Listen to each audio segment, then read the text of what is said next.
প্রিয় নবম শ্রেণীর ছাত্রছাত্রীরা, আজ তোমাদের রায়মাটির প্রশ্নবিচিত্রার ফার্স্ট সামেটিভ পরীক্ষার ইতিহাসের 4 নম্বর সাল নিয়ে আলোচনা করব। আলোচনা শুরু করার আগে তোমরা যারা আমার চ্যানেলে নতুন তারা চ্যানেলটিকে সাবস্ক্রাইব করে পাশের বেল আইকন প্রেস করে রেখো। আর তোমরা যদি আগের সালের আলোচনাগুলি না দেখে থাকো তাহলে চ্যানেলের প্লেলিস্টে গিয়ে আলোচনাগুলি দেখে নিতে পারো। তো চলো আলোচনা শুরু করছি। সঠিক উত্তরটি নির্বাচন করো। ফরাসি বিপ্লব শুরু হয়, উত্তরটি হবে 1789 খ্রিস্টাব্দে। তারপর বাস্তিল দুর্গের পতন হয়, উত্তরটি হবে 1789 খ্রিস্টাব্দে 14ই জুলাই। কাঁদিদ গ্রন্থটির রচনা করেন ভলতেয়ার। ফরাসি বিপ্লবের সময় ফ্রান্সের সম্রাট ছিলেন ষোড়শ লুই। ফরাসি সংবিধান সভার কাজে বিশেষ সক্রিয় ছিলেন, উত্তরটি হবে মুনিয়ের, বার্নেভ এবং রোবসপিয়ার। তুলো একটি ফরাসি বন্দর। ব্যাংক অফ ফ্রান্স প্রতিষ্ঠিত হয় 1800 খ্রিস্টাব্দে। কনফেডারেশন অব দ্য রাইন গঠন করেন, উত্তরটি হবে নেপোলিয়ন। পেসবার্গের সন্ধি স্বাক্ষরিত হয়, উত্তরটি হবে ফ্রান্স ও অস্ট্রিয়ার মধ্যে।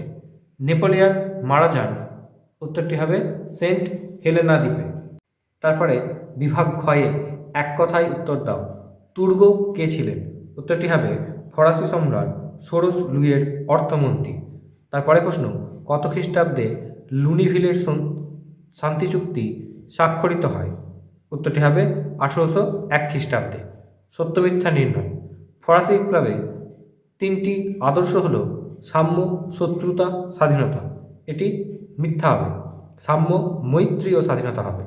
কোড নেপোলিয়ন প্রবর্তন করেন তৃতীয় নেপোলিয়ন, এটি মিথ্যা। কোড নেপোলিয়ন বোনাপার্ট প্রবর্তিত করেছিলেন। উপবিভাগ সি বিবৃতি আছে দেখো। 175 বছর পরে ফরাসি সম্রাট ষোড়শ লুই স্টেটস জেনারেলের অধিবেশন আহ্বান করেন, কারণ ব্যাখ্যা একটি হবে অর্থ সংকট থেকে মুক্তি পাওয়ার জন্য। তারপরে প্রশ্ন, পোপ সপ্তম পায়াসের সঙ্গে নেপোলিয়ন ধর্মমীমাংসা চুক্তি বা কনকর্ডাট স্বাক্ষর করেন, কারণ খ্রিস্টান জগতের ধর্মগুরু পোপের সঙ্গে সব রকম বিরোধ নেপোলিয়ন মেটাতে চেয়েছিলেন। ব্যাখ্যা দুয়েরটি হবে। এরপর দুয়ের প্রশ্নের উত্তরগুলি দেখো। শাকলোত কাদের বলা হতো, উত্তরটি হবে প্রাক বৈপ্লবিক ফ্রান্সে ভিটেমাটি চালচুলোহীন ভবঘুরে মানুষেরা শাকলোত নামে পরিচিত। এরা ফ্রান্সে গৃহভৃত্য, রাজমিস্ত্রি, জেলে, কারখানা শ্রমিক ইত্যাদি কাজ করত। শাকলোতরা ছিল ফ্রান্সে মোট জনসংখ্যার 1/5 তারপরে প্রশ্ন, লেতর দ্য ক্যাসে, এই প্রশ্নের উত্তরটি আগেই করে দেওয়া আছে 390 পেজে।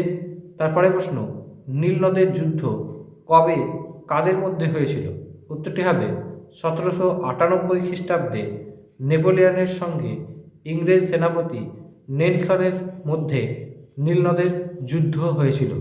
তারপরে প্রশ্ন, টিলসিটের সন্ধিতে কোন কোন দেশ স্বাক্ষর করে, উত্তরটি হবে 1807 খ্রিস্টাব্দে ফরাসি সম্রাট নেপোলিয়ন এবং রাশিয়ার জার প্রথম আলেকজান্ডারের মধ্যে টিলসিটের সন্ধি স্বাক্ষর হয়। তারপরে প্রশ্ন, নেপোলিয়ন কোন দেশের বিরুদ্ধে এবং কেন মহাদেশীয় অবরোধ প্রথা প্রবর্তন করেন, উত্তরটি এভাবে লিখবে, ইংল্যান্ডের বিরুদ্ধে নেপোলিয়ন মহাদেশীয় অবরোধ প্রথা চালু করেন। এর কারণ ছিল, প্রথম কারণ দেখো, 1805 খ্রিস্টাব্দে নেপোলিয়ন ট্রাফালগারের যুদ্ধে পরাজিত হওয়ার পর তাদের বিরুদ্ধে প্রতিশোধ গ্রহণ করতে চেয়েছিল। আর দুইয়ের কারণে লিখবে, নেপোলিয়ন ইউরোপে ইংল্যান্ডের বাণিজ্যিক বাজার বন্ধ করে দেওয়ার জন্য, অর্থাৎ তাকে অর্থনৈতিক দিক থেকে পঙ্গু করে দেওয়ার জন্য ইংল্যান্ডের বিরুদ্ধে মহাদেশীয় অবরোধ প্রথা গ্রহণ করেছিল।